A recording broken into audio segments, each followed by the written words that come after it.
ngasi miyamda tahanjagadariba wari asi yamna anaiba warini tabadadi nungaiba aduga kantharuba matamdana yamna nokningba masibu hekta oithokpa yabra masamaki nupibu atopa nupada hongduna selhanba aduga nupisingnasu masibu tawba ngamgadra haina khanjaba wari amakhakni wari asi mafum kharadadi adumak thoombasu yai thokpa yaragadi miyamna komenda soidana haibiramo adudi miyam pabungyani suthokchomna ibiba mawana yaraga anira senkiba haiba wari asi miyam punna taminarasi wari ase asingmadi yumfamoiba wari amakhakni matamada nagakuki yamna kanna lan soknari hairiba matam asida aiha Manipur Rifle-da habilda oina thabak toba sahi tare sure Jingi jila amada leiba outpost amada aiha posting gi damakta lakhi karamba jilagi kadade leiba post na habidumadi wari asida panjaroige aduga tari thabanso numi pukui mana koibudagi niksingbado ngamdre aina niksingba hababu kawbu yaroidaba angakpa wari asini aina mafam aduda yaropagi hek thangnaba numi aduda pina taktauba ama setlaga gate ki wangmada tholei matamada nungtingi pung marimo taramagani aina gate adudagi makha pangna yingthokiba matamda panglap-laptana piktak toba panduka ama urame ai kwasa na bahadina chumna pandukan adudamna satkhi tawbagiso aisa kwasa bagi hainabiso yamna lei nongmada matap mari mangadi adum soidre kwasage habagi damaktaso game tudagi ai tholokpane aina pandukan adugi mamawangtada leplaga manungdi yenglame adugadi khangawdana mise khang lawthoke tasinamake mithakpa habado oiki aina mi lawthokpa mithakki bigi maramde dukan phamniba manung aduda leramriba kwayonbi adugi phije adudani mahaki phije dugi maramdadi thoina hairoise nupise masak yamna phajabisu nate aduga yengbu yadana yamna thibidusu nate sabandi haninga leitena phajai haibamok yai kusungawi mari wangi seliba phije tunaga mawong ama pura ahoibini yengba matamda yamna attractive oi mahakna sugena suromaba matamda sahi kumari kumangadagi panging helamoi asigum sahi matangda phije kamadi kari oigene habasu mayamsu umtang khanthabiyo matamaduda mahakse mauni natraga lesabini habududi ai chapsana khangdre wari asida nupibo sumna hulle habagi mayamna sungakpiyo akoina thengnazarapa uzarapa aduni aduna wari asibu tabiraga fataba taramlagaso sungthokpiyo hajari tasina ai magi dress to uba matamda kwasa ningbagi ihunsi khangaya silapagum tawki aduga aina mangonda yengna haiki kwa amta sage mahangna aingonda nofetawna yelaga asumna hairai kari kwa sagera katha taidaba jara sage madu haraga ai mangonda mi engama yengi aigi mi engi atra mahak khangugum tawe khangabaso khangsinadab saduna thoinaso ma khanjelude adugi mahuta kwa semna nokmi tawduna engonda hairake naha minora nahanke ude kadungui lakbra singmina mitelong ngangbase tabada onthokna wakraba jatni bebar maset amta yawba nate adubu mase saurba yaba nate makoina khangdaduna tawribani aisu madu khantharudana mahaki khoidak tawba wahana nokmi tawraga ngangba aduda yamna nungairami nungaibase phongdutuna aina haiki hoi ai minaune ngarang khakta outposting asida posting lakpane tapaloraba kwado aingonda pina mahana harai krilamdagira nupi thikrapra imphandagine thidri pakhangni masi habada ahak yamna noningki maramdi matamaduda ahak isanu pama lerabani matam khra mangonda lenba yagadra khanduna minamaga pakhumse khumani aigi pakhumsi taba matamda mahangna karigumba ama khankibagum tawi ꯑꯗꯨꯒ ꯇꯨꯃꯤꯟꯅ ꯂꯩꯈꯤ ꯃꯥꯅ ꯇꯨꯃꯤꯟꯅ ꯂꯩꯈꯤꯕꯒꯤ ꯈꯨꯗꯣꯡꯆꯥꯕꯁꯤ ꯂꯧꯔꯒ ꯑꯩꯅ ꯍꯥꯏꯈꯤ ꯀꯔꯤ ꯃꯤꯡ ꯀꯧꯕꯒꯦ ꯅꯁꯛꯁꯨ ꯌꯥꯝꯅ ꯐꯖꯩ ꯌꯦꯡꯕꯗꯁꯨ ꯑꯗꯨꯛꯀꯤ ꯃꯇꯤꯛ ꯅꯨꯡꯉꯥꯏ ꯃꯍꯥꯛꯅ ꯐꯩꯅ ꯃꯤꯠꯁꯤꯅ ꯌꯦꯡꯂꯛꯂꯒ ꯅꯣꯛꯐꯦꯠ ꯇꯧꯔꯒ ꯍꯥꯏꯔꯛꯏ ꯀꯔꯤꯒꯤꯔꯥ ꯃꯤꯡ ꯍꯪꯕꯗꯤ ꯑꯩꯅ ꯃꯥꯅ ꯄꯤꯔꯛꯄ ꯀ꯭ꯋꯥꯗꯣ ꯌꯥꯗ ꯍꯨꯛꯅ ꯍꯨꯛꯅ ꯍꯥꯏꯈꯤ ꯈꯪꯅꯤꯡꯗꯨꯅ ꯍꯪꯕꯅꯦ ꯃꯤꯡ ꯍꯪꯕꯕꯨ ꯀꯔꯤ ꯀꯥꯏꯕꯒꯦ ꯃꯍꯥꯛꯅ ꯃꯆꯤꯟꯗꯨ ꯍꯥꯏꯐꯦꯠ ꯄꯩꯊꯣꯛꯑꯒ ꯍꯥꯏꯔꯛꯏ ꯈꯪꯅꯤꯡꯉꯨꯅꯨ ꯈꯪꯂꯒ ꯀꯔꯤꯁꯨ ꯀꯥꯟꯅꯔꯣꯏ ꯃꯔꯝꯗꯤ ꯑꯩꯍꯥꯛ ꯂꯩꯁꯥ ꯅꯠꯇꯦ ꯑꯩꯒꯤ ꯅꯨꯄꯥ ꯂꯩꯈ꯭ꯔꯦ ꯃꯍꯥꯛꯀꯤ ꯅꯨꯄꯥ ꯂꯩꯈ꯭ꯔꯦ ꯍꯥꯏꯕꯗꯨꯗ ꯑꯩꯍꯥꯛ ꯈꯧꯇꯛ ꯆꯥꯏ ꯅꯤꯡꯂꯝꯕ ꯈꯜꯂꯝꯕ ꯋꯥꯈꯜ ꯄꯨꯝꯅꯃꯛ ꯄꯨꯡꯀꯥꯏ ꯀꯥꯏꯈꯤ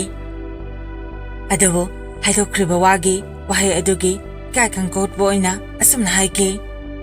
ꯀꯩꯗꯧꯏ ꯍꯥꯏꯕꯒꯦ ꯅꯨꯄꯥ ꯂꯩꯔꯕꯁꯨ ꯏꯆꯝ ꯆꯝꯅ ꯈꯪꯅꯕꯕꯣ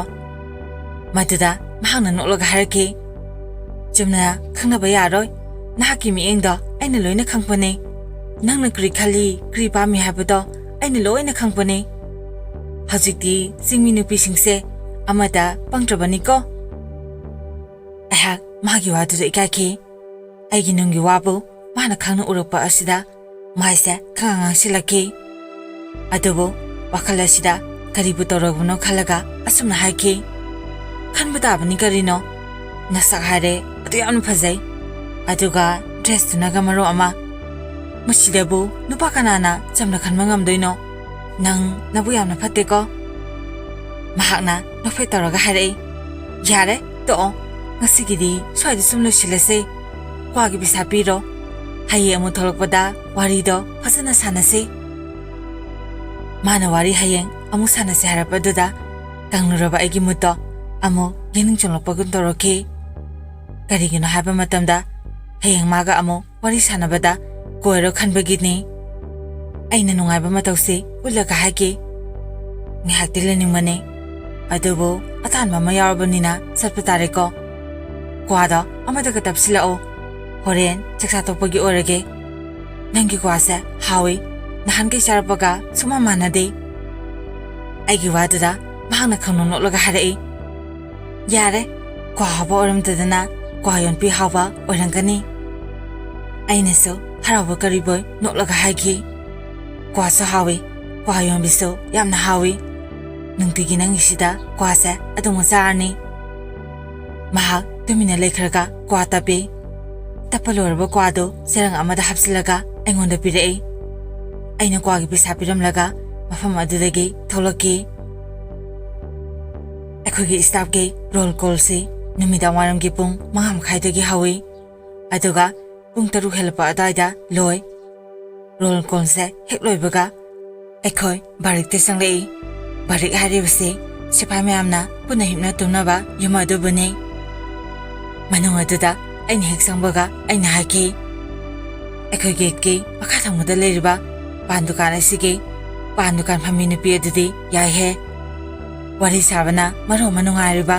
ꯃꯑꯣꯡ ꯃꯇꯧꯗꯨꯅ ꯃꯔꯣ ꯑꯃ ꯅꯣꯛꯅꯤꯡꯉꯤꯕ ꯄꯨꯔꯥ ꯑꯔꯣꯏꯕꯤꯅꯤꯍꯦ ꯕꯣꯂꯤꯋꯨꯗꯀꯤ ꯑꯦꯛꯇ꯭ꯔꯦꯁꯅ ꯀꯩꯗꯧꯔꯨꯅꯤ ꯑꯩꯒꯤ ꯋꯥꯗꯨꯗ ꯁꯤꯐꯥꯏ ꯑꯃꯅ ꯍꯥꯟꯅ ꯈꯪꯂꯕꯒꯨꯝ ꯌꯥꯝꯅ ꯈꯪꯅ ꯍꯥꯏꯔꯛꯏ ꯍꯖꯨꯔꯁꯨ ꯂꯥꯛꯄꯗ ꯉꯥꯏꯔꯤ ꯃꯥꯒ ꯃꯥꯌꯣꯛꯅꯔꯨꯔꯣꯏꯕ ꯑꯣꯏꯔꯦ ꯆꯨꯝꯅ ꯁꯣ ꯆꯥꯕꯗꯤ ꯆꯥꯕꯅꯤ ꯍꯖꯨꯔ ꯌꯥꯝꯅ ꯀꯟꯅꯗꯤ ꯅꯛꯁꯤꯟꯖꯔꯨꯅꯨ ꯑꯔꯦꯝꯕꯗ ꯗꯁꯥ ꯇꯥꯗꯨꯅ ꯇꯣꯛꯆꯅꯤ ꯑꯃꯅ ꯑꯃꯨꯛ ꯍꯥꯏꯔꯛꯏ ꯍꯖꯨꯔꯅ ꯍꯥꯏꯔꯤꯕꯁꯤ 15ꯗꯨ ꯁꯣꯏꯗꯅ ꯑꯣꯏꯔꯝꯃꯅꯤ ꯑꯗꯨꯗꯒꯤ ꯁꯤꯐꯥꯏ ꯑꯃꯅ ꯑꯃꯨꯛ ꯍꯥꯏꯔꯛꯈꯤ ꯍꯖꯨꯔ ꯈꯔꯗꯤ ꯆꯦꯛꯁꯤꯜꯂꯣ 15ꯒꯤ ꯂꯥꯡꯗ ꯅꯪ ꯊꯨꯖꯅꯤ ꯃꯉꯣꯟꯗ ꯊꯨꯔꯨꯕ ꯑꯃ ꯍꯧꯖꯤꯛ ꯃꯅꯥ ꯄꯥꯏꯕ ꯌꯥꯗꯗꯅ ꯂꯩꯔꯤ ꯃꯈꯣꯏ ꯃꯌꯥꯝꯅ ꯍꯥꯏꯔꯤꯕ 15 ꯍꯥꯏꯕ ꯋꯥꯍꯩ ꯑꯁꯤꯗ ꯆꯞ ꯃꯥꯟꯅꯅ ꯍꯥꯏꯔꯛꯄ ꯑꯁꯤꯗ ꯑꯩꯗꯤ ꯄꯨꯡꯉꯛꯈꯤ ꯑꯗꯨꯒ ꯑꯩꯉꯣꯟꯗ ꯈꯪꯅꯤꯡꯕꯁꯨ ꯌꯥꯝꯅ ꯄꯣꯛꯈꯤ ꯃꯈꯣꯏꯗ ꯑꯩꯅ ꯌꯥꯝꯅ ꯈꯪꯅꯤꯡꯅ ꯍꯪꯈꯤ ꯅꯈꯣꯏꯅ 15 ꯍꯥꯏꯔꯤꯁꯤꯕꯨ ꯀꯔꯤꯅꯣ ꯍꯧꯖꯤꯛꯀꯤ ꯄꯥꯟ ꯗꯨꯀꯥꯟ ꯐꯝꯃꯤꯗꯨꯒꯤ ꯅꯨꯄꯥꯗꯨꯒꯤ ꯃꯃꯤꯡꯂꯣ ꯑꯩꯒꯤ ꯋꯥꯗꯨꯗ ꯁꯤꯐꯥꯏ ꯑꯃꯅ ꯅꯣꯛꯂꯒ ꯍꯥꯏꯔꯛꯏ ꯍꯣꯏ ꯃꯥꯅꯦ ꯃꯥꯒꯤ ꯃꯃꯤꯡꯅꯦ 15,000 ꯍꯥꯏꯕꯅꯦ ꯑꯩꯈꯣꯏꯅ ꯁꯨꯝ 15 ꯍꯥꯏꯔꯒ ꯈꯪꯅꯕꯅꯦ ꯃꯥꯕꯨ 15 ꯍꯥꯏꯅ ꯈꯪꯅꯈꯤꯕꯒꯤ ꯋꯥꯔꯤꯗꯤ ꯃꯔꯨꯞ ꯁꯨꯔꯟꯖꯣꯏꯕꯨ ꯂꯤꯍꯜꯂꯣ ꯁꯨꯔꯟꯖꯣꯏ ꯍꯥꯏꯔꯤꯕꯁꯦ ꯑꯁꯦꯡꯕ ꯃꯃꯤꯡꯗꯨ ꯅꯠꯇꯦ ꯋꯥꯔꯤꯁꯤ ꯅꯨꯡꯉꯥꯏꯅꯕ ꯍꯥꯏꯗꯨꯅ ꯑꯩꯅ ꯇꯣꯉꯥꯟꯅ ꯁꯤꯖꯤꯟꯅꯕꯅꯦ ꯃꯍꯥꯛ 15ꯒꯤ ꯂꯥꯡꯗ ꯊꯨꯔꯨꯔꯕꯅꯦ ꯊꯧꯗꯣꯛ ꯈꯨꯗꯤꯡꯃꯛ ꯃꯉꯣꯟꯗ ꯍꯛꯊꯦꯡꯅꯅ ꯊꯣꯛꯈ꯭ꯔꯕꯅꯤ ꯃꯗꯨꯗ ꯁꯨꯔꯟꯖꯣꯏꯅ ꯏꯀꯥꯏꯕꯗꯒꯤ ꯁꯥꯎꯅꯅ ꯍꯥꯏꯔꯛꯏ ꯌꯥꯔꯦꯗ ꯀꯔꯤꯁꯨ ꯀꯥꯟꯅꯗꯕꯗ ꯋꯥꯊꯤ ꯋꯥꯔꯦꯝ ꯍꯦꯛ ꯉꯥꯡꯉꯗꯅ ꯁꯨꯔꯟꯖꯣꯏꯅ ꯅꯨꯡꯉꯥꯏꯇ꯭ꯔꯦ ꯍꯥꯏꯕꯁꯦ ꯈꯪꯂꯗꯨꯅ ꯃꯌꯥꯝ ꯇꯨꯃꯤ ꯂꯩꯈꯤꯔꯝꯃꯤ ꯃꯤꯒꯤ ꯑꯁꯣꯏꯕꯗ ꯐꯥꯒꯤ ꯇꯧꯕ ꯍꯥꯏꯕꯁꯦ ꯀꯔꯦꯝꯅꯕꯒꯨꯝ ꯊꯣꯛꯏ ꯃꯗꯨꯅ ꯈꯠꯅꯅꯕꯒꯤ ꯃꯆꯥꯛ ꯑꯃꯁꯨ ꯑꯣꯏ ꯍꯥꯏꯕꯗꯨꯅꯤ ꯑꯗꯨꯅ ꯁꯨꯔꯟꯖꯣꯏꯒꯤ ꯃꯥꯌꯦꯡꯂꯒ ꯃꯈꯣꯏ ꯇꯨꯃꯤꯟꯅ ꯂꯩꯅꯈꯤꯕꯅꯤ ꯑꯩꯁꯨ ꯋꯥꯔꯤꯗꯤ ꯌꯥꯝꯅ ꯈꯪꯅꯤꯡꯉꯤ ꯑꯗꯨꯕꯨ ꯃꯈꯥ ꯇꯥꯅ ꯋꯥ ꯍꯥꯏꯕꯗꯤ ꯑꯩ ꯉꯝꯗ꯭ꯔꯦ ꯀꯔꯤꯒꯨꯝꯕ ꯅꯣꯀ꯭ꯔꯦꯝ ꯍꯥꯒꯦꯝꯅꯗꯨꯅ ꯍꯥꯏꯔꯨꯕꯗꯤ ꯐꯥꯒꯤꯗꯒꯤ ꯊꯤ ꯌꯥꯎꯔꯛꯀꯗ꯭ꯔꯥ ꯍꯥꯏꯅ ꯑꯩ ꯈꯜꯂꯦ ꯇꯥꯅꯤꯡꯂꯤꯕ ꯋꯥꯔꯤꯁꯤꯗꯤ ꯅꯣꯡꯃ ꯁꯨꯔꯟꯖꯣꯏ ꯃꯁꯥꯗꯒꯤ ꯇꯨꯃꯤꯟꯅ ꯇꯥꯔꯒꯦ ꯍꯥꯏꯅ ꯑꯩ ꯋꯥꯈꯜꯗ ꯆꯞ ꯌꯨꯡꯅ ꯅꯤꯡꯂꯦ ꯑꯩꯅ 15ꯒꯤ ꯋꯥꯔꯤ ꯑꯁꯤꯕꯨ ꯌꯥꯝꯅ ꯍꯦꯟꯅ ꯇꯥꯅꯤꯡꯂꯕꯒꯤ ꯃꯔꯝꯗꯤ ꯃꯁꯤꯗ ꯁꯤꯖꯤꯟꯅꯔꯤꯕ 15 ꯍꯥꯏꯕ ꯋꯥꯍꯩ ꯑꯁꯤ ꯉꯁꯥꯏ ꯃꯥꯅ ꯑꯣꯏꯍꯧꯔꯤꯕ ꯐꯤꯕꯝꯒꯤ ꯃꯑꯣꯡꯗꯅꯤ ꯑꯃꯅ ꯁꯤꯐꯥꯏ ꯃꯌꯥꯝꯅ ꯃꯥꯒꯤ ꯂꯥꯡꯗ ꯊꯨꯖꯈꯤꯕꯅꯤ ꯍꯥꯏꯔꯛꯄꯗꯒꯤꯅꯤ ꯑꯩꯅ ꯈꯟꯈꯤ ꯀꯔꯤꯒꯨꯝꯕ ꯌꯥꯝꯅ ꯅꯨꯡꯉꯥꯏꯇꯕ ꯌꯥꯝꯅ ꯐꯔꯛ ꯇꯥꯕ ꯑꯃꯗꯤ ꯂꯩꯔꯝꯃꯅꯤ ꯍꯥꯏꯅ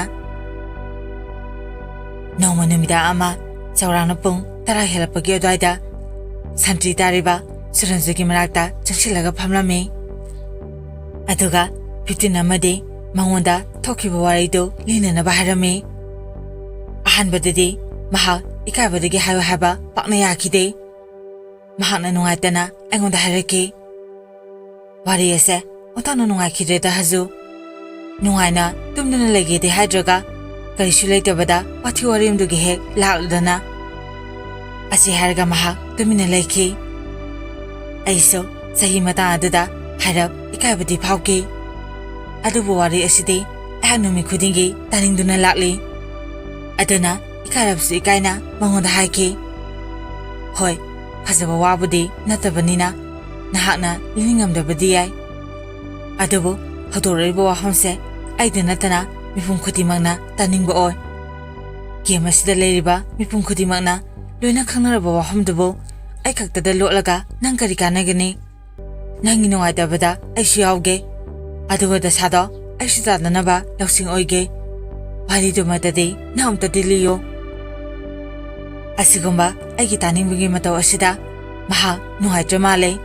ꯃꯍꯥꯛꯅ ꯋꯥꯔꯤꯗꯣ ꯑꯩꯉꯣꯟꯗ ꯂꯤꯊꯣꯔꯛꯈꯤ ꯃꯍꯥꯛꯅ ꯍꯥꯏꯔꯛꯏ ꯍꯖꯨꯔ 15ꯒꯤ ꯑꯁꯦꯡꯕ ꯃꯤꯡꯁꯤ ꯅꯤꯡꯕꯣꯏ ꯀꯧꯏ ꯃꯍꯥꯛ ꯂꯩꯁꯥꯕꯤ ꯅꯠꯇꯦ ꯃꯧꯅꯤ ꯃꯥꯒꯤ ꯅꯨꯄꯥꯒꯤ ꯃꯃꯤꯡꯅ ꯇꯧꯊꯥꯡ ꯀꯧꯏ ꯃꯈꯣꯏꯒꯤ ꯌꯨꯝꯗꯣ ꯂꯥꯟꯗꯨꯅ ꯃꯔꯝ ꯑꯣꯏꯔꯒ ꯃꯩꯅ ꯇꯨꯝꯅ ꯊꯥꯗꯣꯛꯈꯤꯕꯗꯒꯤ ꯃꯐꯝ ꯑꯁꯤꯗ ꯆꯦꯜꯂꯛꯇꯨꯅ ꯂꯩꯕꯅꯤ ꯃꯐꯝ ꯑꯁꯤꯗ ꯃꯈꯣꯏ ꯁꯨꯐꯝ ꯅꯣꯐꯝ ꯈꯪꯗꯕꯅ ꯌꯥꯝꯅ ꯋꯥꯅ ꯍꯤꯡꯉꯤ ꯎꯄꯥꯏ ꯂꯩꯃꯜꯂꯛꯇꯕꯗꯒꯤ ꯅꯤꯡꯕꯣꯏꯁꯦ ꯍꯤꯡꯅꯕ ꯍꯣꯠꯅꯕ ꯃꯇꯝꯗ ꯑꯣꯛꯇꯕꯤ ꯑꯣꯏꯈꯤꯕꯅꯤ ꯑꯣꯛꯇꯕꯤ ꯑꯣꯏꯔꯕꯁꯨ ꯃꯋꯥꯅ ꯌꯥꯕꯤ ꯑꯣꯛꯇꯕꯤꯅꯤ ꯃꯁꯤ ꯃꯔꯝꯗ ꯄꯩꯁꯥꯒꯤꯗꯃꯛꯇ ꯑꯣꯛꯇꯕꯤ ꯑꯣꯏꯕꯗꯣ ꯃꯗꯨꯃꯗꯤ ꯅꯠꯇꯦ ꯃꯄꯨꯔꯣꯏꯕꯒ ꯇꯥꯟꯅꯔꯒ ꯌꯥꯝꯅ ꯆꯥꯎꯅ ꯑꯣꯛꯇꯕꯤ ꯅꯨꯄꯤ ꯑꯃꯈꯛꯅꯤ ꯏꯁꯝ ꯁꯝꯅ ꯍꯥꯏꯔꯕꯗ ꯌꯥꯝꯅ ꯆꯥꯎꯅ ꯀꯔꯕꯥꯔ ꯇꯧꯕ ꯅꯨꯄꯤ ꯍꯥꯏꯕꯗꯨ ꯇꯥꯔꯦ ꯃꯁꯤ ꯑꯩꯍꯥꯛꯅ ꯀꯣꯟꯅ ꯈꯪꯂꯛꯄꯅꯤ ꯃꯍꯥꯛꯅ ꯃꯇꯨ ꯃꯆꯥ ꯂꯩꯕ ꯅꯨꯄꯥꯒ ꯅꯨꯡꯁꯤꯅꯒꯅꯤ ꯃꯗꯨꯁꯨ ꯌꯥꯝꯅ ꯁꯥꯡꯅ ꯅꯨꯡꯁꯤꯅꯔꯣꯏ ꯁꯥꯡꯂꯕꯗ ꯍꯞꯇꯥ ꯑꯃꯗꯒꯤ ꯍꯦꯜꯂꯣꯏ ꯍꯞꯇꯥꯗꯨꯒꯤ ꯃꯅꯨꯡꯗ ꯅꯨꯄꯥꯗꯨꯒꯤ ꯃꯔꯝ ꯈꯨꯗꯤꯡꯃꯛ ꯈꯪꯅꯅꯕ ꯍꯣꯠꯅꯖꯒꯅꯤ ꯃꯗꯣ ꯃꯥꯅ ꯄꯥꯝꯂꯤꯕ ꯁꯦꯟꯐꯝꯗꯨ ꯁꯣꯏꯗꯅ ꯐꯪꯒꯗ꯭ꯔꯥ ꯍꯥꯏꯗꯨꯅ ꯌꯦꯡꯂꯤꯕꯅꯤ ꯁꯝꯅ ꯍꯥꯏꯔꯕꯗ ꯄꯩꯁꯥꯗꯨ ꯁꯣꯏꯗꯅ ꯄꯤꯕ ꯉꯝꯒꯗꯧꯕ ꯅꯨꯄꯥꯔ ꯑꯁꯤꯅꯤ ꯃꯍꯥꯛꯁꯦ ꯌꯥꯝꯅ ꯁꯤꯡꯕ ꯅꯨꯄꯤ ꯑꯃꯈꯛꯅꯤ ꯃꯍꯥꯛꯅ ꯈꯜꯂꯤꯕꯗꯣ ꯁꯣꯏꯔꯣꯏ ꯌꯥꯔꯅꯤ ꯍꯥꯏꯕ ꯃꯇꯝ ꯑꯗꯨꯗ ꯆꯦꯜꯂꯁꯦ ꯍꯥꯏꯗꯨꯅ ꯍꯥꯏꯔꯛꯀꯗꯧꯔꯤꯕꯅꯤ ꯑꯗꯨꯒ ꯑꯃꯅ ꯄꯥꯈꯪꯅꯤ ꯍꯥꯏꯗ꯭ꯔꯕꯗꯤ ꯀꯣꯏꯕꯁꯨ ꯌꯥꯔꯣꯏ ꯃꯗꯨꯃꯛꯅ ꯑꯁꯦꯡꯕ ꯄꯥꯈꯪꯅꯤ ꯈꯪꯂꯕꯁꯨ ꯀꯣꯏꯍꯜꯂꯣꯏ ꯃꯍꯥꯛꯅ ꯄꯥꯝꯂꯤꯕꯁꯦ ꯄꯥꯈꯪꯅ ꯍꯥꯏꯁꯤꯟꯅꯕ ꯄꯥꯈꯪ ꯁꯥꯕ ꯃꯇꯨ ꯃꯆꯥ ꯂꯩꯕ ꯅꯨꯄꯥ ꯑꯗꯨꯕꯨꯅꯤ ꯃꯁꯤꯒꯤ ꯃꯔꯝ ꯋꯥꯔꯤ ꯃꯈꯥ ꯆꯠꯊꯔꯛꯄ ꯃꯇꯝꯗ ꯁꯣꯏꯗꯅ ꯈꯪꯒꯅꯤ ꯄꯨꯝꯅꯃꯛ ꯑꯁꯦ ꯃꯈꯣꯏ ꯃꯇꯝ ꯃꯅꯥꯎ ꯑꯅꯤꯒꯤ ꯍꯥꯟꯅ ꯁꯦꯝꯂꯕ ꯄ꯭ꯂꯥꯟ ꯑꯁꯤꯒꯤ ꯃꯇꯨꯡ ꯏꯟꯅ ꯌꯥꯎꯔꯤꯕꯅꯤ ꯑꯗꯨꯅꯅꯤ ꯃꯥꯅ ꯑꯁꯦꯡꯕ ꯈꯪꯅꯕ ꯍꯞꯇꯥ ꯑꯃꯒꯤ ꯃꯇꯝ ꯄꯤꯔꯤꯕꯁꯤ ꯍꯧꯖꯤꯛꯇꯤ ꯑꯩꯅ ꯃꯥꯒ ꯀꯔꯝꯅ ꯅꯨꯡꯁꯤꯅꯈꯤꯕ ꯍꯥꯏꯕꯗꯨꯒꯤ ꯋꯥꯔꯤꯗꯣ ꯑꯩ ꯍꯖꯨꯗ ꯁꯣꯏꯗꯅ ꯂꯤꯔꯒꯦ ꯋꯥꯔꯤ ꯑꯁꯤꯕꯨ ꯇꯥꯔꯒ ꯍꯖꯨꯁꯨ ꯂꯧꯁꯤꯡ ꯑꯣꯏꯕꯤꯌꯨ Hajur, masi yamna ikaba amadi haidok tamthupa matamda yamna ikaba wari amakhakni. Hauji aha mafamsigi miyamda maise utuna lebasi pamdre. Atoba mafam amada ai chatningle. Upai leitabadagi som khangduna lebani. Tasengna harba matamda ge manung asidegi aha sungthok thokningdre. Thokpa tarabaso tangai phadabada tholokpani. Matam adudadi ai thoina khantarude. Adobo aina kari nungi asumna taruribano. Asigum phataba lisase aina karigi chaluribana habado hauji khaktada taksi sonuna leiri. Mahana hauji phamliba pandukanse hanana akhoni sida lakpa matamda leiramde kona sakibani. Mahana pandukan phamba numinini suba matam aduda aihak mangonda kwasaba chatlame. Numito mahaki mapruba tokthanga punna leminarame. Aihakna ningboigi masak phajaba amadi yengbada nungaibado kuina uningbadagi mahaki mapurubaga aiga khangnasilame. Mahaga kuina aiga wari sanaki. Adubo sanai habagi wani sanariba wari aduda pungning sangbadi nate. Jumnata ningboibo khara kuina yengba yanabagi aduk sabani. Ningmoina setliba sariba dress do aikogi maitei nupina sepa sabo orabadi ngangnabana noknabana loigani. Masiso asumane. Adubo makoidadi mase kariso khanadabagum tawi. Chakhotpase makoina khara helabra khangde. Masidane maitei nupigi phajaba aikoina kona khanglibase. Makoiga asumkuina wari sarakbadagi makoise refugee ne haba aina khanglaki. Noma nungtin pobo amada aiha ningboigi pandukanda kwa saba sakhi. Tawbagi dimada kwa yamna saningbagi dinate. Mi sikpa hangba tanza yenglaga chatpane. Aina khanke magi mapurabada leramdrabadi nungaini da haina. Aina khankiba ningkibada masumke. Numit asida magi mapuraba tokthangda leramde. Aiha kwa leraga chaba hauke. Haujitti kuina khangnarapagi matung ina makhoi matai menause ai yamna toro khondanare. Kariso ikaiba koinaba leitre. Aduna thamoide pharapa ihulamadagi aina mangonda asumna haiki. Ningboy nangse pose yamna tai yengbada ontongna nungai. Nangna lesabi oramlabadi aise yamna nungaigadabani. Aigi waduda ningboy nongphetawi misina engonda haipiginglaga haraki. Lesabi oraga kri tawgera. Lesabi orabadi nungsinasi haibi yaidana. Maduda mahakna aingonda maipunana yenglai. Mahagi maongda yaningbagi matau manki. Harauba nungaiba phawbagum tawki. Mahakna hairai. E nangdi nupi thidibra pakhang oiribra. Aina noklaga pakhang oibadunabu aina habane. Nupi thiragabu nangonda haigadro. Mahak harawi ningjaba thonglagani khankibagum tawi. Maramdi mahakna aihakse pakhang natte habasi khanglibani. Outport asida leiba sibai khudima nupi thiraba ngaktani. Pakhang amate yaude habasi mafam asida leiba mipum khudimakna loina khangi. Adubo mana yamna singna thaksinadaba saraga nongphai tawna harai. Thasate nakhoi sipai thana singse nupi leraga nupi leitaba pakhang sapa yamna hai. Ainaso mana khangsinana harapane habaso aishu khangi. Akhoinigi mongse mana ningnaribasi phangaga lore haiduna lamjin tanabagi moonggumani. Aduna aina haiki. Hoi nangnabudi thasaramrabadi yai. Adubo aidi pakhangdi pakhangninko. Nangna yamna singnaraga sida leiriba sipaisingsida hangudana. Madudaso mahangna asingba saraga harai. Tudi tum harapa tabane. Nakhoi mase manaraka singileisa koipa pakhang atum sabane. Maduda aina saudi saudana sausinaraga haiki. Ado nangdi lesabidi nate. Lesabina hagadaba wahisingdo nangna karigi haribano. Aigi wadada mahangna haujilapagi maongda asamna harai. Aipa aina lesa natrabaso yum amung paninglabadi pakhangna panabana phatabra ꯇꯨꯀꯦ ꯍꯥꯏꯕꯅꯦ ꯀ꯭ꯔꯤ ꯅꯨꯄꯥꯅꯣꯅꯦ ꯁꯤꯄꯣ ꯃꯥꯒꯤ ꯋꯥꯗꯨꯗ ꯑꯩ ꯊꯃꯣꯏꯗ ꯍꯔꯥꯎꯕꯒꯨꯝ ꯐꯥꯎꯈꯤ ꯑꯩꯅ ꯅꯣꯛꯂꯒ ꯍꯥꯏꯈꯤ ꯍꯧꯖꯤꯛꯄꯣ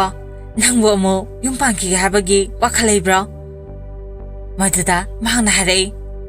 ꯂꯩꯕ ꯇꯥꯕꯅꯦ ꯋꯥꯇꯅ ꯁꯨꯝ ꯂꯩꯕꯕꯨꯗꯤ ꯑꯩꯕꯨ ꯅꯨꯡꯉꯥꯏꯅ ꯊꯝꯕꯤꯒꯗꯕ ꯅꯨꯄꯥ ꯑꯃꯗ ꯌꯨꯝ ꯄꯥꯟꯕ ꯄꯥꯝꯃꯦ ꯑꯗꯨꯒ ꯀꯣ ꯑꯩ ꯌꯨꯝ ꯑꯃꯨꯛ ꯄꯥꯟꯕ ꯇꯥꯔꯕꯗꯤ ꯅꯈꯣꯏ ꯃꯩꯇꯩꯗ ꯄꯥꯅꯤꯡꯉꯦ ꯀꯔꯤꯒꯤꯅꯣ ꯍꯥꯏꯕ ꯃꯇꯝꯗ ꯅꯈꯣꯏ ꯃꯩꯇꯩꯗꯤ ꯏꯔꯥꯡꯁꯨ ꯀꯔꯤꯁꯨ ꯂꯩꯇꯦ ꯑꯗꯨꯒꯅꯦ ꯃꯇꯨꯕꯨꯁꯨ ꯂꯨꯅ ꯇꯧꯋꯦ ꯃꯍꯥꯛꯅ ꯍꯥꯏꯔꯛꯏꯕ ꯋꯥꯍꯩꯁꯤꯡ ꯑꯁꯤꯗ ꯑꯩꯉꯣꯟꯗꯗꯤ ꯍꯥꯏꯐꯝ ꯈꯪꯗꯕ ꯅꯨꯡꯉꯥꯏꯕ ꯑꯃ ꯐꯥꯎꯈꯤ ꯅꯤꯡꯂꯤꯕ ꯈꯜꯂꯤꯕꯁꯦ ꯁꯣꯏꯗꯅ ꯐꯪꯂꯒꯗ꯭ꯔꯥ ꯍꯥꯏꯅ ꯑꯩꯅ ꯍꯔꯥꯎꯈꯤ ꯑꯩꯅ ꯍꯔꯥꯎꯕ ꯅꯨꯡꯉꯥꯏꯕ ꯐꯣꯡꯗꯣꯛꯇꯨꯅ ꯑꯩꯅ ꯃꯉꯣꯟꯗ ꯍꯥꯏꯈꯤ ꯐꯔꯦꯅꯦ ꯅꯪ ꯑꯩꯉꯣꯟꯗ ꯑꯃꯨꯛ ꯂꯩꯔꯣ ꯌꯥꯝꯅ ꯅꯨꯡꯉꯥꯏꯅ ꯊꯝꯕꯤꯒꯦꯅꯦ ꯃꯍꯥꯛꯅ ꯌꯥꯅꯕꯒꯤ ꯃꯑꯣꯡꯗ ꯅꯣꯛꯂꯒ ꯍꯥꯏꯔꯛꯈꯤ ꯍꯣꯏ ꯌꯥꯕꯨꯗꯤ ꯌꯥꯕꯅꯦ ꯑꯗꯨꯗ ꯅꯪꯗꯤ ꯄꯥꯈꯪ ꯑꯣꯏꯔꯝꯗ꯭ꯔꯕꯗꯤ ꯀꯝꯗꯧꯕ ꯑꯩꯗꯤꯀꯣ ꯅꯪꯅ ꯄꯥꯈꯪ ꯑꯣꯏꯔꯝꯗ꯭ꯔꯕꯗꯤ ꯑꯩꯗꯤ ꯌꯥꯝꯅ ꯁꯥꯎꯒꯅꯤ ꯍꯣꯏꯅꯦ ꯄꯥꯈꯪ ꯑꯣꯏꯔꯝꯗ꯭ꯔꯕꯗꯤ ꯁꯥꯎꯖꯧꯅꯦ ꯑꯗꯣ ꯂꯩꯕꯗꯤ ꯑꯩꯈꯣꯏꯅꯤ ꯄꯨꯟꯅ ꯂꯩꯃꯤꯟꯅꯔꯁꯦ ꯑꯗꯣ ꯅꯪꯅ ꯄꯥꯈꯪ ꯑꯣꯏꯔꯒ ꯀꯔꯤꯒꯤ ꯃꯋꯥ ꯂꯩꯕ ꯅꯨꯄꯤꯕꯨ ꯄꯥꯝꯕ꯭ꯔꯥ ꯂꯩꯁꯥꯕꯤ ꯀꯔꯤꯒꯤ ꯄꯥꯝꯗꯕ꯭ꯔꯥ ꯃꯍꯥꯛꯅ ꯊꯥꯖꯅꯕ ꯑꯩꯍꯥꯛꯅ ꯁꯦꯡꯒꯣꯠ ꯁꯥꯒꯠꯂꯒ ꯑꯩꯅ ꯍꯥꯏꯈꯤ ꯂꯩꯁꯥꯕꯤ ꯑꯣꯏꯒꯦꯔꯥ ꯃꯧ ꯑꯣꯏꯒꯦꯔꯥ ꯏꯁꯥꯅ ꯄꯥꯝꯕ ꯅꯨꯄꯤꯗꯤ ꯄꯥꯛꯅ ꯐꯪꯗꯦꯗꯅ ꯄꯨꯟꯁꯤ ꯆꯨꯞꯄ ꯂꯩꯃꯤꯟꯅꯒꯗꯕ ꯅꯨꯄꯤꯗꯤ ꯊꯃꯣꯏꯅ ꯈꯣꯏꯗꯥꯕ ꯅꯨꯄꯤꯗꯨ ꯂꯩꯃꯤꯟꯅꯕꯗꯣ ꯄꯥꯝꯖꯕꯒꯤꯅꯦ ꯃꯁꯤꯗ ꯃꯧ ꯑꯣꯏꯔꯕꯁꯨ ꯑꯩꯉꯣꯟꯗ ꯊꯣꯏꯅ ꯗꯔꯀꯥꯔ ꯑꯣꯏꯗꯦ ꯅꯪꯁꯦ ꯑꯩꯅ ꯑꯍꯥꯟꯕ ꯎꯕꯃꯛꯇꯗ ꯑꯩꯅ ꯌꯥꯝꯅ ꯄꯥꯝꯖꯈꯤ ꯅꯪꯅ ꯅꯨꯄꯥ ꯂꯩꯕꯗꯨꯗ ꯌꯥꯔꯛꯑꯣꯏꯗ꯭ꯔꯥ ꯈꯜꯂꯒ ꯍꯥꯏꯕ ꯉꯝꯗꯗꯨꯅ ꯂꯩꯔꯝꯕꯅꯦ ꯑꯁꯨꯝꯅ ꯅꯨꯃꯤꯠ ꯑꯗꯨꯗꯒꯤ ꯑꯩꯅ ꯃꯥꯕꯨ ꯀꯣꯏꯈꯤ ꯏꯕꯥꯅꯤ ꯅꯨꯡꯁꯤꯅꯈꯤ ꯃꯇꯝ ꯑꯗꯨꯗ ꯑꯩꯅ ꯈꯟꯈꯤꯕ ꯍꯥꯏꯕꯕꯨ ꯃꯍꯥꯛꯄꯨ ꯑꯩꯅ ꯌꯨꯝꯗ ꯄꯨꯁꯤꯜꯂꯣꯏ ꯌꯨꯝꯒꯤ ꯅꯨꯄꯤ ꯑꯉꯥꯡ ꯑꯩꯅ ꯈꯪꯍꯜꯂꯣꯏ ꯇꯨꯡꯗ ꯀꯣꯟꯅ ꯈꯪꯂꯕꯗꯤ ꯈꯪꯂꯁꯅꯨ ꯍꯧꯖꯤꯛꯃꯛꯀꯤꯗꯤ ꯈꯪꯍꯜꯂꯣꯏ ꯍꯥꯏꯕꯁꯦ ꯑꯩꯒꯤ ꯋꯥꯈꯜꯅꯤ ꯑꯩꯅ ꯂꯩꯔꯨꯕ ꯄꯣꯁꯇꯤꯡ ꯃꯐꯝꯗ ꯀ꯭ꯋꯥꯇꯔꯗ ꯑꯩꯅ ꯊꯝꯒꯦ ꯑꯩꯅ ꯃꯁꯦ ꯈꯜꯂꯨꯕꯒꯤ ꯃꯔꯝꯗꯤ ꯑꯇꯣꯞꯄꯁꯤꯡꯅ ꯇꯧꯈꯤꯕꯁꯤꯡꯗꯣ ꯎꯔꯨꯕ ꯊꯦꯡꯅꯔꯨꯕꯗꯒꯤꯅꯤ ꯑꯗꯨꯕꯨ ꯃꯁꯤ ꯄꯨꯝꯅꯃꯛꯁꯦ ꯑꯩꯒꯤ ꯑꯄꯪꯕꯒꯤ ꯋꯥꯈꯜ ꯑꯣꯏꯔꯝꯃꯦ ꯀꯣꯟꯅ ꯁꯤꯡꯕ ꯑꯄꯪ ꯍꯥꯏꯕꯗꯣ ꯑꯩ ꯇꯥꯔꯦ ꯍꯞꯇꯥ ꯑꯃ ꯂꯩꯕꯒ ꯑꯩꯅ ꯃꯥꯕꯨ ꯆꯦꯟꯈꯤ ꯊꯩꯕꯁꯨ ꯃꯈꯣꯏ ꯁ꯭ꯋꯥꯏꯗ ꯑꯗꯨꯃꯛ ꯊꯩꯈꯤ ꯅꯤꯡꯕꯣꯏꯅ ꯑꯩꯉꯣꯟꯗ ꯍꯥꯏꯈꯤ ꯌꯥꯝꯅ ꯂꯥꯞꯅ ꯆꯠꯇ꯭ꯔꯕꯁꯨ ꯌꯥꯒꯅꯤ ꯑꯩ ꯏꯁꯥꯅ ꯌꯥꯄꯅꯤꯅ ꯀꯔꯤꯁꯨ ꯇꯧꯔꯣꯏ ꯅꯪꯉꯣꯟꯗ ꯆꯦꯜꯂꯦ ꯈꯪꯕꯒꯤ ꯋꯥꯅꯤ ꯌꯥꯝꯅ ꯂꯥꯞꯅ ꯆꯠꯄꯒꯤ ꯗꯔꯀꯥꯔ ꯑꯣꯏꯗꯦ ꯑꯩꯅꯁꯨ ꯅꯤꯡꯕꯣꯏꯅ ꯍꯥꯏꯔꯕꯗꯨꯗ ꯑꯩꯅ ꯌꯥꯅꯤꯡꯈꯤ ꯑꯩꯅꯁꯨ ꯈꯟꯈꯤ ꯃꯥꯅ ꯌꯥꯔꯕꯅꯤꯅ ꯀꯔꯤꯁꯨ ꯀꯥꯏꯔꯣꯏꯗ꯭ꯔꯥ ꯍꯥꯏꯅ ꯑꯗꯨꯕꯨ ꯃꯁꯦ ꯑꯩꯗꯒꯤ ꯑꯄꯪꯕ ꯋꯥꯈꯜ ꯑꯣꯏꯔꯝꯂꯦ ꯑꯩꯒꯤ ꯗꯁꯥ ꯑꯄꯥꯏꯕꯤ ꯍꯥꯏꯕꯗꯣ ꯑꯣꯏꯔ ꯃꯥꯜꯂꯦ ꯑꯩꯉꯣꯟꯗꯒꯤ ꯃꯥꯅ ꯍꯦꯟꯅ ꯁꯤꯡꯂꯝꯂꯦ ꯑꯩꯉꯣꯟꯗꯒꯤ ꯃꯥꯅ ꯇ꯭ꯔꯦꯅꯤꯡ ꯑꯗꯨꯛꯀꯤ ꯃꯇꯤꯛ ꯍꯦꯜꯂꯝꯃꯦ ꯑꯩꯒꯤ ꯁꯤꯐꯥꯏꯒꯤ ꯇ꯭ꯔꯦꯅꯤꯡꯗꯒꯤ ꯃꯥꯒꯤ ꯃꯇꯧ ꯀꯔꯝꯅ ꯅꯨꯄꯥ ꯐꯥꯒꯅꯤ ꯍꯥꯏꯕꯒꯤ ꯇ꯭ꯔꯦꯅꯤꯡꯅ ꯍꯦꯟꯅ ꯍꯦꯟꯈ꯭ꯔꯦ ꯃꯍꯥꯛꯅ ꯍꯥꯟꯅꯅ ꯄ꯭ꯂꯥꯟ ꯇꯧꯔꯒ ꯆꯦꯟꯕꯗꯣ ꯑꯣꯏꯔꯝꯂꯦ ꯅꯣꯡ ꯍꯦꯛ ꯉꯥꯟꯕꯒ ꯑꯩꯈꯣꯏꯅꯤꯅ ꯊꯩꯔꯤꯕ ꯃꯐꯝ ꯑꯗꯨꯗ ꯃꯥꯒꯤ ꯅꯨꯄꯥ ꯇꯧꯊꯥꯡ ꯑꯃꯗꯤ ꯃꯤꯑꯣꯏ ꯈꯔꯒ ꯂꯣꯏꯅꯅ ꯄꯨꯂꯤꯁ ꯄꯨꯗꯨꯅ ꯂꯥꯛꯈꯤ ꯃꯤꯀꯨꯞ ꯑꯗꯨꯗ ꯑꯩꯍꯥꯛ ꯅꯨꯄꯤ ꯑꯉꯥꯡ ꯂꯩ ꯍꯥꯏꯕꯁꯦ ꯁꯕꯕ ꯍꯥꯛꯇꯨꯅ ꯈꯪꯅꯈꯤ ꯀꯔꯝꯅ ꯈꯪꯈꯤꯕꯅꯣ ꯍꯥꯏꯕꯗꯣ ꯃꯗꯨꯃꯗꯤ ꯍꯥꯏꯖꯔꯔꯣꯏ ꯋꯥꯔꯤ ꯑꯁꯦ ꯑꯗꯨꯛꯀꯤ ꯃꯇꯤꯛ ꯁꯥꯡꯈ꯭ꯔꯅꯤ ꯁꯝꯅ ꯍꯥꯏꯔꯕ ꯃꯇꯝꯗ ꯃꯤꯒꯤ ꯃꯁꯤꯡ ꯃꯦꯟꯕ ꯉꯝꯗꯦ ꯍꯥꯏꯕꯗꯨꯅꯤ ꯃꯇꯝ ꯑꯗꯨꯗ ꯅꯤꯡꯕꯣꯏꯅ ꯌꯥꯝꯅ ꯑꯦꯛꯇꯤꯡ ꯇꯧꯗꯨꯅ ꯀꯞꯉ ꯉꯥꯡꯈꯤ ꯀꯔꯤꯒꯤ ꯃꯥꯅ ꯃꯆꯤꯟ ꯊꯤꯕ꯭ꯔꯥ ꯀꯔꯤꯒꯤ ꯃꯇꯨ ꯂꯩꯔꯒ ꯄꯥꯈꯪ ꯁꯥꯕ꯭ꯔꯥ ꯑꯩꯗꯤ ꯃꯇꯨ ꯂꯩꯔꯕꯗꯤ ꯌꯥꯔꯣꯏ ꯍꯥꯏꯕꯅꯤ ꯃꯥꯅ ꯃꯇꯨ ꯂꯩꯔꯒ ꯀꯔꯤꯒꯤ ꯃꯋꯥ ꯂꯩꯕꯤ ꯑꯩꯕꯨ ꯀꯣꯏꯕ꯭ꯔꯥ ꯃꯍꯥꯛꯅ ꯑꯩꯈꯣꯏꯁꯦ ꯆꯤꯡꯃꯤꯅꯤ ꯍꯥꯏꯗꯨꯅ ꯎꯁꯤꯠꯇꯕꯅꯤ ꯑꯩꯗꯤ ꯍꯥꯟꯅ ꯅꯨꯄꯤ ꯂꯩꯔꯕꯗꯤ ꯌꯥꯔꯣꯏ ꯍꯥꯏꯕꯅꯤ ꯑꯗꯨꯅ ꯑꯩꯗꯤ ꯃꯉꯣꯟꯗ ꯂꯩꯕ ꯁꯨꯡꯉꯝ ꯉꯝꯃꯣꯏ ꯀꯔꯤꯒꯤ ꯃꯆꯤꯟ ꯊꯤꯔꯒ ꯃꯤꯒꯤ ꯅꯨꯄꯤꯕꯨ ꯂꯧꯕꯅꯣ ꯑꯩ ꯌꯥꯝꯅ ꯁꯥꯎꯅꯤꯡꯉꯦ ꯑꯩ ꯍꯧꯖꯤꯛ ꯁꯤꯄꯅ ꯍꯦꯟꯅ ꯐꯔꯦ ꯈꯪꯗꯦ ꯅꯨꯃꯤꯠ ꯑꯗꯨꯅ ꯃꯥꯅ ꯉꯥꯡꯈꯤ-ꯁꯛꯈꯤꯕꯁꯤꯡ ꯑꯗꯣ ꯑꯀꯤꯕꯒꯤ ꯃꯁꯛꯅꯤ ꯑꯩꯍꯥꯛ ꯋꯥꯍꯩ ꯑꯃꯇ ꯍꯥꯏꯕ ꯉꯝꯈꯤꯗꯦ ꯄꯨꯡꯄꯪ ꯄꯪꯈꯤ ꯃꯈꯣꯏ ꯃꯌꯥꯝꯅ ꯑꯩꯕꯨ ꯊꯤꯅ ꯆꯩꯈꯤ ꯐꯨꯕꯃꯛꯇꯤ ꯐꯨꯔꯛꯈꯤꯗꯦ ꯃꯇꯝ ꯑꯗꯨꯗ ꯑꯩꯅ ꯈꯟꯈꯤ ꯃꯍꯥꯛꯁꯨ ꯂꯩꯁꯥꯕꯤ ꯅꯠꯇꯦ ꯀꯔꯤꯒꯤ ꯑꯩ ꯈꯛꯇꯗ ꯏꯔꯥꯟ ꯇꯥꯍꯜꯂꯤꯕꯅꯣ ꯍꯥꯏꯅ ꯑꯗꯨꯕꯨ ꯀꯔꯤꯗꯤ ꯎꯄꯥꯏ ꯂꯩ ꯍꯥꯟꯅ ꯈꯨꯖꯤꯟ ꯊꯧꯔꯥꯡ ꯑꯃꯒꯤ ꯃꯇꯨꯡ ꯏꯟꯅ ꯇꯧꯔꯛꯄꯅꯤꯅ ꯁꯨꯝꯅꯇꯪꯒꯤ ꯑꯩꯅ ꯄꯥꯈꯪꯅ ꯍꯥꯏꯔꯕꯗꯨꯗ ꯈꯨꯗꯣꯡꯆꯥꯕꯁꯦ ꯃꯈꯣꯏꯅ ꯂꯧꯈꯤꯕꯅꯤ ꯃꯈꯣꯏꯒꯤ ꯅꯝꯊꯥꯛꯀꯤ ꯂꯥꯡꯗ ꯑꯩꯅ ꯊꯨꯔꯨꯕꯅꯤ ꯃꯁꯤꯒꯤ ꯏꯖꯔꯥꯕꯤ ꯑꯣꯏꯅ ꯑꯩꯉꯣꯟꯗꯒꯤ 15,000 ꯂꯧꯈꯤꯕꯅꯤ ꯃꯇꯝ ꯑꯗꯨꯗ 15,000 ꯍꯥꯏꯕꯁꯦ ꯌꯥꯝꯅ ꯌꯥꯝꯂꯕ ꯁꯦꯟꯐꯝ ꯑꯃꯅꯤ ꯃꯌꯥ ꯑꯣꯏꯅ ꯐꯕ ꯂꯧꯐꯝ ꯑꯃꯗ ꯂꯧ ꯁꯪꯒꯝ ꯑꯃꯗ ꯂꯨꯄꯥ 12,000-13,000ꯗ ꯄꯤꯔꯤꯉꯩꯒꯤ ꯃꯇꯝꯅꯤ ꯁꯤꯄꯥꯏ ꯑꯃꯒꯤ ꯊꯥꯒꯤ ꯇꯣꯂꯣꯞꯁꯦ ꯂꯨꯄꯥ 1,100 ꯈꯛꯇꯅꯤ ꯑꯗꯨꯅ ꯍꯧꯖꯤꯛꯀꯤ ꯃꯇꯝꯗꯗꯤ ꯂꯨꯄꯥ 5,00,000 ꯑꯣꯏꯒꯅꯤ ꯍꯥꯏꯅ ꯈꯜꯂꯤ इवा वादना अहिंग अमदा लुपा 5,00,000 तानबगा चप मानरे मागी वादुदा आई इसासे पखतपा फावे सुरंजोइना वारी मखा चथरई हजुर अइना अरापा मफम अमदा थरमबदि खरसु फरमगदबने अदबो असम थोकने हाइना खलौदबना आइसा अपुंगबसिंगदा तहावरे असम हाइना अखोयनी थादोंनखे अइना पैसा तंखे अदबो थाखरागी मतुंगदा अमो महाल मिथे थिकादा अमदा अमु सेनखे मदुसो अगी थौदो असिगा चप मानखे मंगोदगिसो 15,000 लौखे मसिदगिने महाकु 15 हाइना अदुमा खंगनख्रे हौजिकति महाकी नुपा अदुगा मखोय यामना नुंगाइना लेख्रे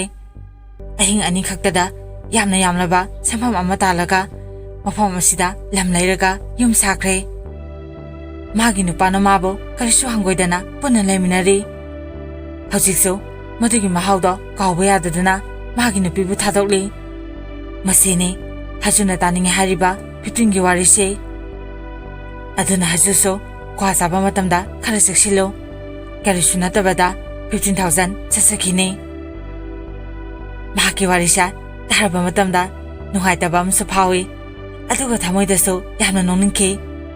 खनखे पैसा को थांसा जाजानी को हाइना मता आसिदा वारिसे म्यामदा ताहानजबा लोजरे वारिसिदा आरगा कमतोबगे हाबदो कमेंट बॉक्स दा थंबिरमो अदुगा मथांगदा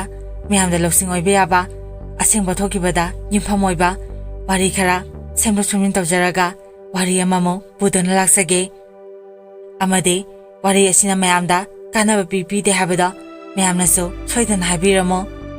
ताबद नुंगाइतबा वाहे वता यारगसो